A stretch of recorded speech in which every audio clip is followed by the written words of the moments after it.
Ladies and gentlemen, welcome back to the channel again. Thank y'all so much for coming over, man. All I'm going to say with this video is just pay close attention.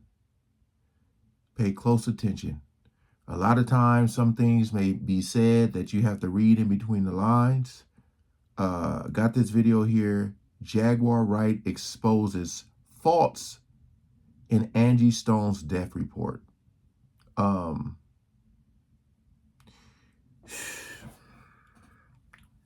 Something still ain't sitting right with me.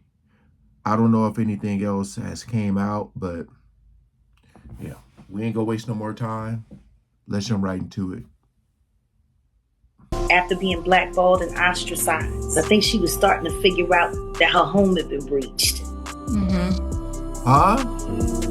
3 months later, she gone. And she died on her son's birthday. It's so sad. Her son, D'Angelo, who was full of... Child, I know they hate to see Jaguar Wright coming, Home but you know was what? breached. She's already here, and y'all can bet she has some pretty strong opinions about what happened to Angie Stone. Well, I will tell you this, Jaguar certainly believes that it's no coincidence that Angie Stone died literally weeks after putting the same people she has been calling out for decades on blast. As I was coming through all of this, I soon found out that one of the biggest companies that I was with, Universal Music, it's the second part of the ugly truth. We began to research things to check on my royalties and my statements and things that of that nature, only to find out a lot of my publishing, a lot of my royalties, my mechanicals, they have all pretty much been stolen. I know we were just hoping that Angie Stone's death would be an innocent accident, but given everything that is coming up, it's looking very fishy, y'all. And just so you know how sketchy this whole thing is, there was a witness who claimed they assisted someone, potentially Angie Stone, immediately after the van's initial crash. And this individual described a scenario consistent with the two collision narrative presented by ALEA, highlighting the chaos of the scene when the 18-wheeler struck the van Angie was in. But right now, nobody can find the video of that witness on her TikTok, but I did a bit of digging and found it. Here's the story. About 4 a.m. on Saturday morning, me and my daughter were driving. Yeah, we seen this video. And this lady also said she had, I guess, another video where I guess she recorded herself helping Angie, allegedly. Again, all this stuff is alleged. People were saying I seen people say she's a crisis actor. She was placed at this scene.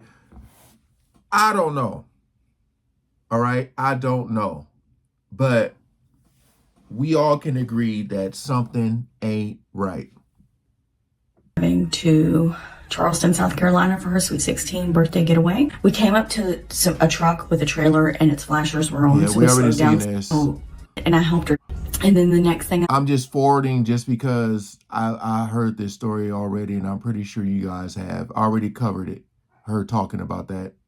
I just focused in on one screaming, and it was my daughter. So why did she delete the video? Was she threatened? And is the witness even okay? Or is this whole situation a sacrifice, just like Jaguar said? Well, we've also had Tyler Perry doing an entire sermon on how Black artists deserve to be paid what they are worth in light of the death. And Monique being like, sir, am I a joke to you? Baby, a lot has been going on, and I hope you are seated. Okay, based on reports about what happened, Angie was riding in the back of a van to Atlanta from Alabama when it flipped over and was subsequently hit by a big rig, and everyone else in the cargo van survived except Angie. The Alabama Highway Patrol said in a news release that the 2021 Mercedes-Benz Sprinter van turned over on Interstate 65 at about 4:25 a.m. Saturday, March 1st, before being hit by a 2021 Freightliner Cascadia truck driven by a 33-year-old man from Texas. The Sprinter driver and 7 others in the van were taken to Baptist Medical Center for treatment. But And also too, I was just thinking, like, if the lady did help,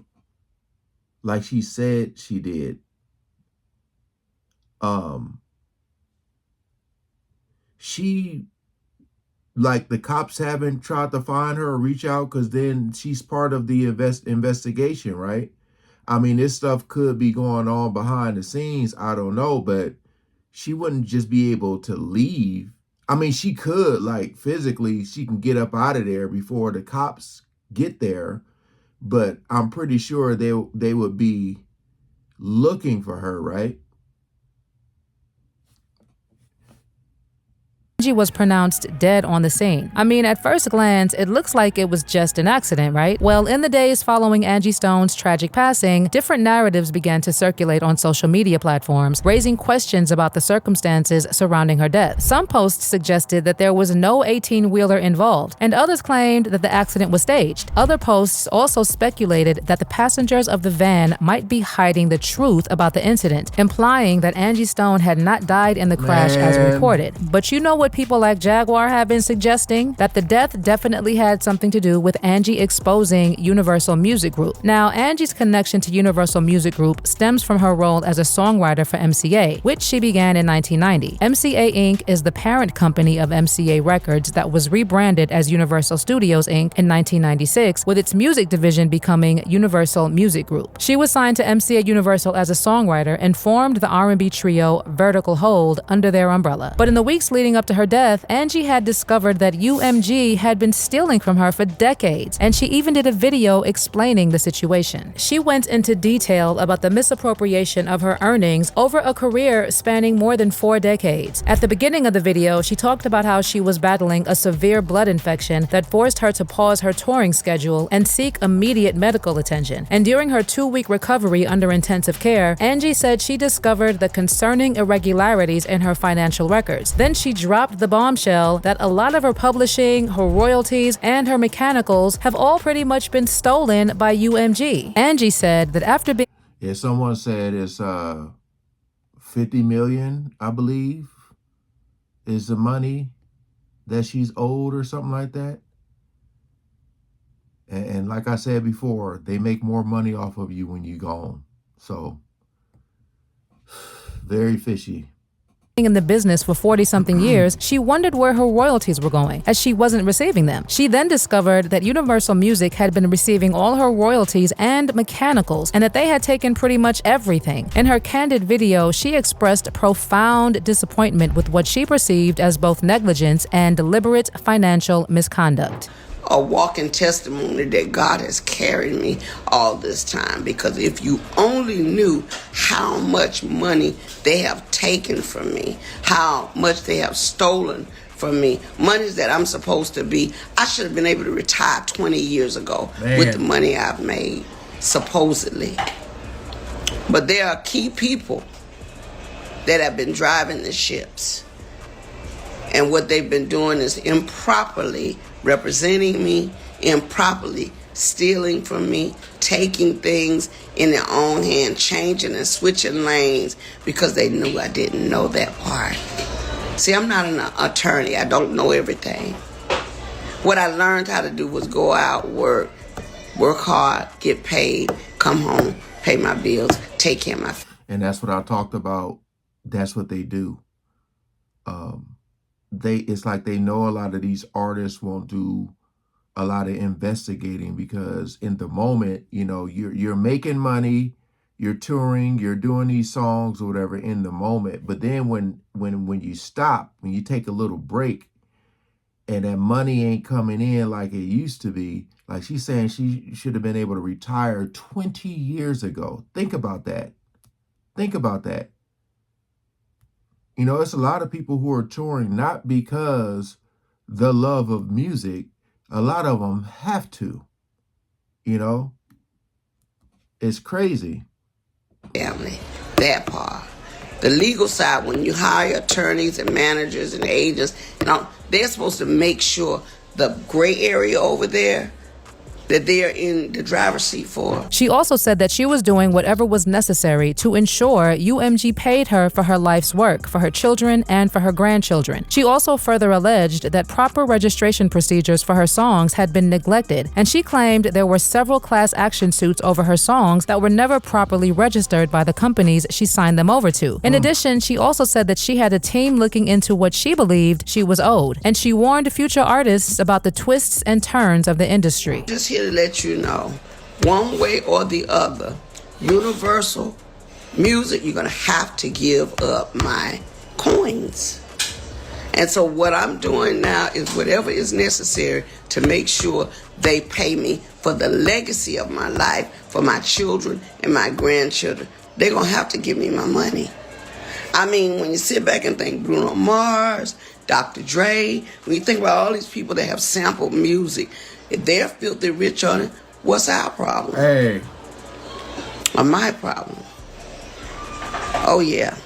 So you got to get a diesel crew, and I call them a diesel crew, to go in and rectify the issue. Now ask yourselves this. Now that Angie Stone is dead, who do you think is following up on the money that UMG owes her? Do you think her children or other family members will have the strength to go after UMG? It's very likely this case will just disappear somewhere down the road. And what Jaguar and others are saying is that this is exactly what UMG wants to happen. So Jaguar was talking about a show she was once supposed to do with Angie, and she said that they were considering canceling the show because of the weather. But then she said that Angie told her that they would do the show regardless because that is just who she was. She then said that she believes that Angie Stone's death was a sacrifice, and she mentioned that Angie was moved around in real time on her son's birthday. Jaguar Wright also mentioned that Angie Stone was robbed not so long ago, and also referenced that Angie Stone was going to sue UMG for stealing from her. Again, this has raised quite a few questions, like what was stolen from her house? How far did she manage to go with the UMG case? Did they have anything to do with the burglary or the death? Well, Jag certainly believes that there was foul play, just like many other people. Personally, I'd want to believe that this was just an accident, but clearly y'all don't think it was. And like I mentioned earlier, there was also a witness who claimed they assisted someone, potentially Angie Stone, immediately after the van's initial crash. This individual described a scenario consistent with the two collision narrative presented by ALEA, highlighting the chaos of the scene when the 18-wheeler struck. But the fact that she deleted the video after finding out it was Angie was also sus. So did she receive a threat warning her to take down the video? I mean, it was an innocent, true account. So why would she pull it down? I looked up and there was an 18-wheeler there to cross the median into the other, into oncoming traffic. And I knew that's what hit me and ran over, and brushed over me was the 18-wheeler. And my daughter's freaking out. You see, she said what she said right there. And she said, and ran over. And then you see her get kind of like, listen to that again. That's what hit me and ran over, and brushed over me was the 18-wheeler. See? And my daughter's freaking out. She'd already called my husband by then and my father-in-law. And I just told her, we've got to get to the hospital. I can't breathe. It was so hard to breathe. I'm going to post a video of the 18-wheeler after I left the hospital, driving back through to get to my husband and my son.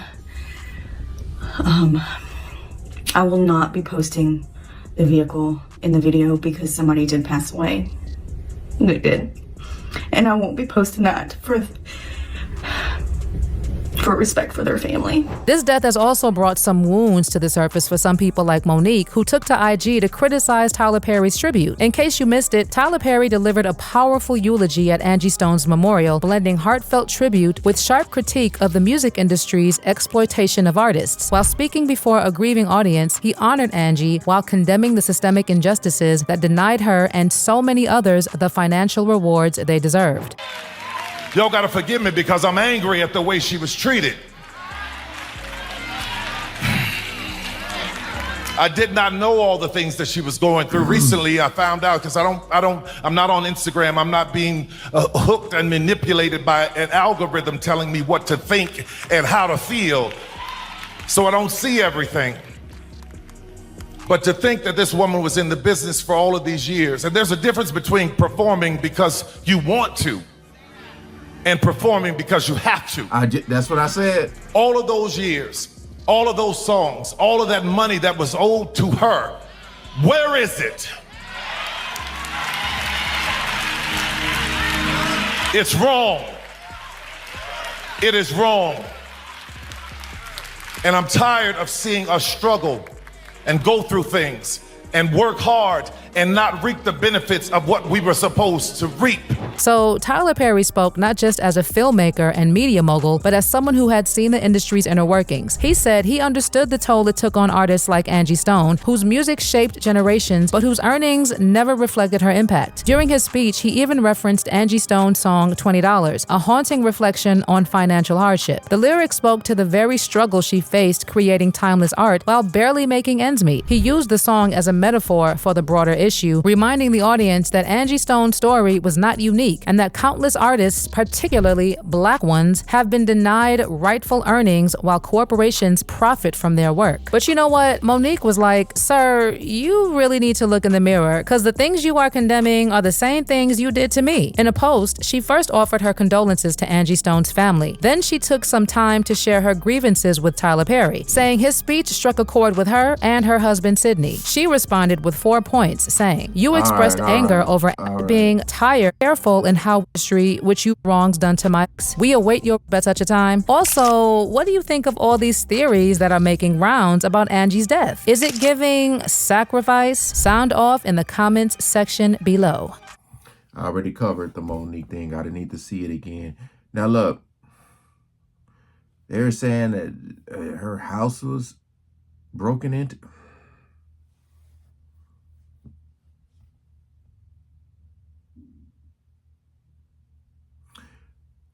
I think the number one thing that's not sitting right with me is when you see that van flipped over and you're telling me that Angie was the only one to get, like, because most of the times when you see an accident like that, and if able, I'm just saying if able, you know, people want to get out. Because you don't know if the van gonna catch fire. You just don't know. So the fact that that woman is saying she helped her out, again, this is allegedly, but saying that she helped her. She didn't even mention the other people, like, I helped her. Other people, they were crying, they were this, they were that. Like, she didn't even mention it. Like, nobody else tried to get out. I know they were saying that these people, they're still alive. They went to the hospital. But I'm saying in that moment there, you know, nobody was, again, because I don't know. But Angie was the only one who made it out of there. Like, to be the only one to make it out and then the only one to die. It just, it's so weird.